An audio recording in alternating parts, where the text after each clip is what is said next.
আমি সম্প্রতি গিয়েছিলাম আমেরিকা সফরে। সেখানে নিউ ইয়র্কে একটা বক্তব্য রাখতে গিয়ে আমি বলেছিলাম, জামাতে ইসলামী যদি দেশ পরিচালনার সুযোগ পায়, কর্মজীবী মহিলাদের কর্মঘণ্টা 3 ঘন্টা কমিয়ে 5 ঘন্টা করা হবে। আরে যাই বলছি, বাংলাদেশের বঙ্গোপসাগরে জোয়ার শুরু হয়ে গেছে, চতুর্দিকে সমালোচনার ঝড়। হায় হায়, কি বললো জামাতের আমির সাহেব, এখন তো আর মহিলারা কোনো কাজই পাবে না। যারা বিভিন্ন কাজে নিয়োগ করবে তারা বলবে, বাবা আমার এই 5 ঘন্টা দিয়ে 8 ঘন্টার বেতন দিয়ে আমার তো পোষাবে না, আমার দরকার নাই মহিলা কর্মজীবী, মহিলা কর্মকর্তা আমার প্রয়োজন নেই, কারণ মালিক টাকা খাবে কেন। আরেক দল বলতেছে, যাও মহিলারা একটু রুজি রোজগার করতো, রাস্তাটা দিলেন আপনি বন্ধ করে। ভাই, একদিনে সব কথা বলা যায় না, বিবেচনা না করে, চিন্তা না করে এই কথা বলি নাই। আপনি কি আরেকটা মিটিংয়ে একজন প্রশ্ন করছে ভার্জিনিয়ায়, যে আপনি বলেছেন মহিলাদের কর্মঘণ্টা কমিয়ে দেবেন, এটা কি বৈষম্য না? আমরা করবো 8 ঘন্টা, তারা করবে 5 ঘন্টা। আমি বললাম অবশ্যই বৈষম্য। আসেন দেখি আর কোনো বৈষম্য আছে কিনা। পুরুষরা বাম দিকে বসেছে, মহিলারা ডান দিকে বসেছে।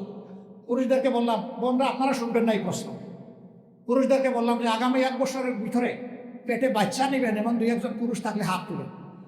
কেউ তো আর হাত তুলে না, সবাই হাসে আর নিচের দিকে মাথা দেয়, বুঝছে যে আমি কেন প্রশ্ন করছি। আমি বললাম, এটা পারবেন না? না না, এটা পারবো কিভাবে। আমি বললাম, আচ্ছা ঠিক আছে, বাচ্চা নিতে পারলেন না, আপনার স্ত্রী যে বাচ্চাটা জন্ম দিবেন ওকে একটু বুকের দুধ খাওয়াবেন 2 বছর, যারা তারা একটু হাত তুলেন, নিজের বুকের দুধ। এখন দেখি আবার কেউ হাত তুলে না। আমি বললাম, এটাকে বৈষম্য না? একজন পেটে গর্ভধারণ করলো, এরপরে বুকের দুধ দিয়ে বাচ্চাকে বড় করলো, আপনি কিছুই করলেন না, এটাকে বৈষম্য না? তো সে সব কিছু করবে, আবার প্রফেশনাল লাইফে এসে আপনার মতো 8 ঘন্টা কাজ তাকে করতে হবে, এইটাই বৈষম্য। এখন বলবেন যে শিল্প মালিক বাঁচবে কেমনে, সরকারের কাজ হবে কেমনে? অবশ্যই হবে। যে জাতি তার মাকে সম্মান করে, আল্লাহ সেই জাতিকে সম্মানিত করেন। চোররা চুরি করে সমাজ থেকে পকেট কেটে লুণ্ঠন করে যেই টাকা নিয়ে যায়, সেই টাকা যদি ফেরত আসে, সেই টাকা যদি সদ্ব্যবহার করা যায়, মায়েকে রানীর মর্যাদায় প্রতিষ্ঠিত করা হবে ইনশাআল্লাহ। কার গায়ে জ্বললো আর কার গায়ে জ্বললো না, এটা দেখার সময় আমাদের নেই।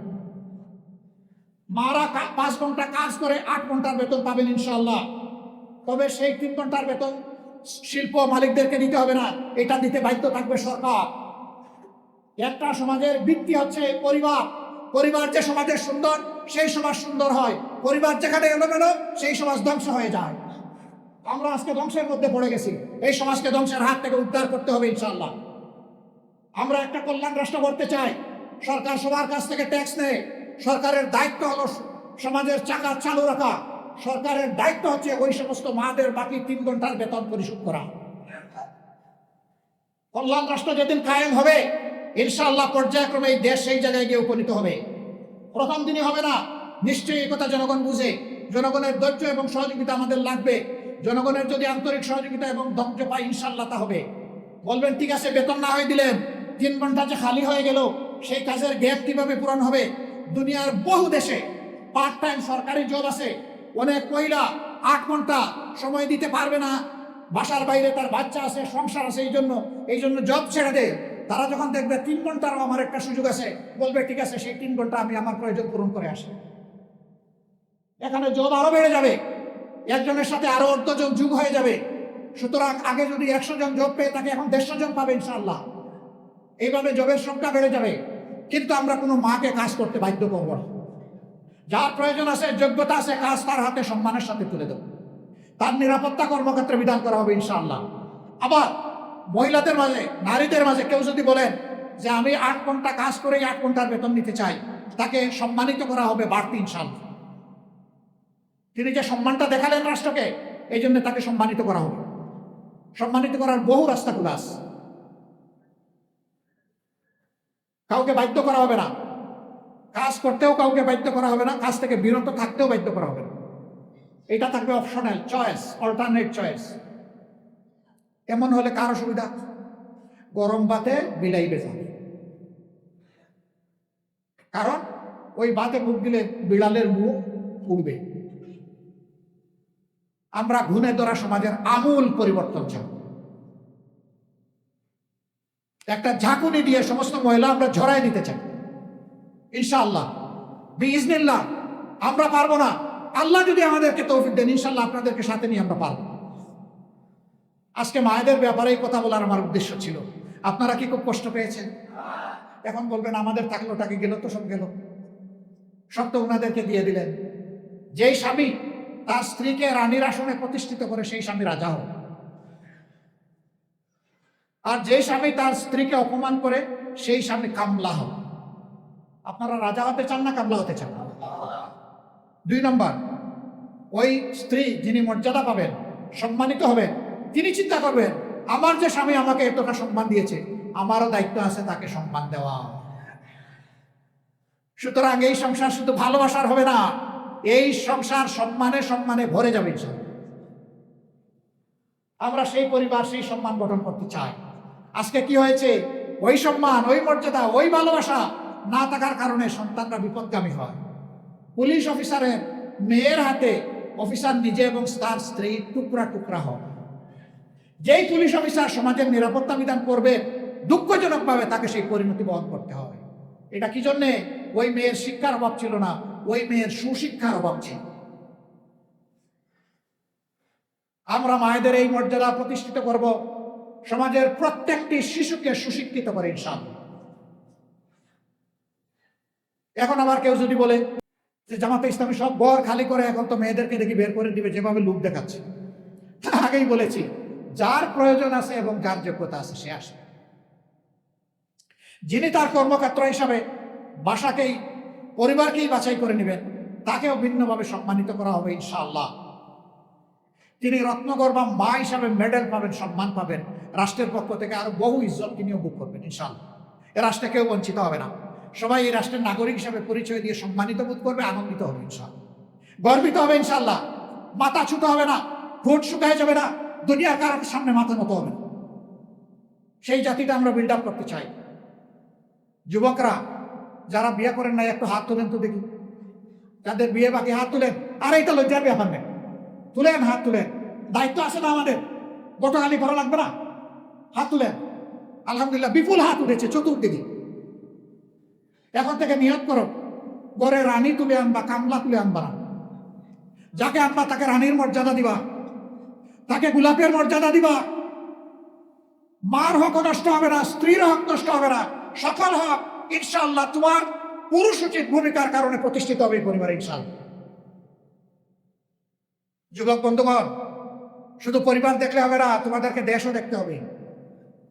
কারণ দুনিয়ার যত দেশ বদলেছে যুবকদের কারণে বদলেছে। এই দেশও গত বছর পরিবর্তন পেয়েছে যুবকদের হাতে। অভিনন্দন, তোমাদেরকে অভিনন্দন। কাজ শেষ হয়নি রে, তোমাদের কাজ শেষ হয়, কাজ বাকি রয়ে গেছে। সমাজের আবর্জনা এখনো আছে, সেই আবর্জনা পরিষ্কার করার বিরুদ্ধে আমাদের যুদ্ধ। এই যুদ্ধ করতে যুবকরা রাজি ইনশাআল্লাহ। যে যুবকরা হাত তুললো, মুরব্বীরা দায়িত্ব পালন করবেন, তাদেরকে উপযুক্ত পাত্রে তাদের হাতে তুলে দেওয়ার ব্যবস্থা করবেন ইনশাআল্লাহ। আমাদের যুবকরা চরিত্রবান হয়ে গড়ে উঠুক, আমরা এটা চাই। ডাম বাম না চাক, দৌড়াদৌড়ি না করুক, সিরাতুল মুস্তাকিমে চলুক। আর জাতিকে সামনে নিয়ে বাঘের মতো ঝাঁপাইয়ে পড়ো, পিছনে তাকাবে না, পিছন নিয়ে কামড়া কামড়ি করবে না, অতীতের কেশাল পাকাবে না। যুবকরা সামনে দেখবে, আমরা তাদের সাথে আছি ইনশাআল্লাহ। আমরা যুবকদের বাংলাদেশ করতে চাই। এখানে আসার পথে অনেকগুলা কিশোর, ছোট ছোট 5 থেকে 10 বছরের ভিতরে তারা এসেছে, তারা হাত মেলায়, এরাই আমাদের বাংলাদেশ, এদের জন্য বাংলাদেশ, এদেরকে নিয়ে বাংলাদেশ ইনশাআল্লাহ। এখানে শিশুদের মাঝে কোনো ভেদাভেদ হবে না। কোন শিশু সম্পদশালী পরিবারে জন্ম নিল আর কোন শিশু দুঃখী পরিবারে জন্ম নিল, একটা কল্যাণ রাষ্ট্র, ইনসাফের পর প্রতিষ্ঠিত একটা রাষ্ট্র এটা দেখবে না। এটা দেখবে সকল শিশুর মানসিক বিকাশ, এই বিকাশের পথে তাকে পর্যাপ্ত শিক্ষা দেওয়ার দায়িত্ব রাষ্ট্রের। এই শিক্ষা ইনশাআল্লাহ সকল শিশুর জন্য নিশ্চিত করা হবে। তাহলে আজকে অনাদরে, অবহেলায়, অযত্নে যেই মেধাগুলা ঝরে পড়ে, স্কুলে যেতে পারে না, গেলেও তার মা বাবা বেতন দিয়ে তার শিক্ষা চালাইতে পারে না, সেখান থেকে সমাজের মণিমুক্তা বের হয়ে আসবে ইনশাআল্লাহ। সেই সব মণিমুক্তা দিয়ে আমরা মালা সাজাবো। আমরা সেই সোনালী সমাজ গড়ার স্বপ্ন দেখি। এই সোনালী সমাজ গড়ার স্বপ্নে সারথি আপনারাও হবেন, এটি আপনাদের প্রতি আমাদের আহ্বান। আমাদের কথা যদি খারাপ লাগে আমাদেরকে বলবেন, যদি ভালো লাগে বিশ্বাস করবেন, তাহলে এটা জনগণকে বলবেন। জনগণের কাছে ইনশাল্লাহ পৌঁছে দেবেন। আপনারা কি আমার এই অনুরোধটা রক্ষা করবেন? আপনাদেরকে অসংখ্য মোবারকবাদ। 15 নম্বর আসনে আমার প্রিয় সংগঠন আমাকে এই দায়িত্ব দিয়েছে এখানে আপনাদের প্রতিনিধিত্ব করার আগামী দিনে, যদি আল্লাহ কবুল করেন। আমি আপনাদেরকে কথা দিচ্ছি, আপনাদের সমস্যা নিয়ে আমার কাছে পয়সা খরচ করে যেতে হবে। আমি এবং আমার নিয়োজিত লোক আপনাদের কাছে আসবে পয়সা খরচ করে। এটি হবে আমাদের দায়িত্ব।